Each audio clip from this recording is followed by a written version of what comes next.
Stop ngejelasin apa yang dilakuin NPD itu nyakitin kamu. Karena dia nggak akan ngerti. Dan dia akan melakukannya berulang-ulang kepada diri kamu. Jadi apa yang dilakukan seorang NPD ini kan kita udah tahu dia gangguan. Udah tahu dia itu salah satunya adalah kehilang empatinya. Jadi kalau kita berharap orang itu ngerti sama kita, berharap dia minta maaf sama kita, berharap bahkan dia berbalik menyesali apa yang dia lakukan, kayaknya nggak bakal. Bahkan sampai kapanpun mungkin dia akan merasa dia paling benar gitu ya. So apa yang kamu harus lakuin, kelola emosi kamu. Jangan taruh validasi di orang itu. Jadi benar atau salah bukan di dia, tapi di kita. Kita yang tahu ini salah.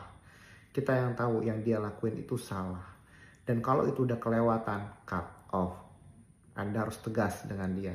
Ini udah kelewatan, ini nyakitin saya nggak mau lagi diperlakukan seperti ini. Lawan kalau perlu, gitu ya.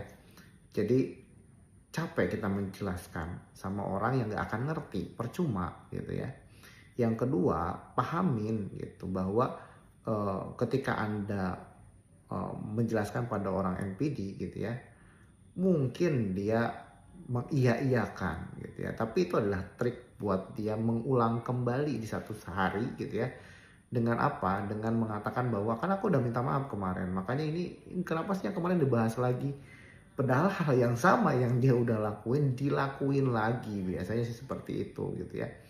Jadi teman-teman harus paham bahwa ketika itu sudah berkali-kali dan menyakiti Anda harus punya ketahanan mental yang kuat. Makanya di sini banyak-banyak belajar psikologi. Salah satunya di VT saya ini akan banyak-banyak banget tentang psikologi. So, pahamin pikiran kamu, tahu coping yang tepat buat kamu. Coping itu apa? Daya tahan diri kita, imunitas kita gitu ya. Bagaimana kita menahan diri dari serangan orang NPD yang menyakitkan kita, atau ngeselinnya orang NPD yang nggak mau ngertiin kita.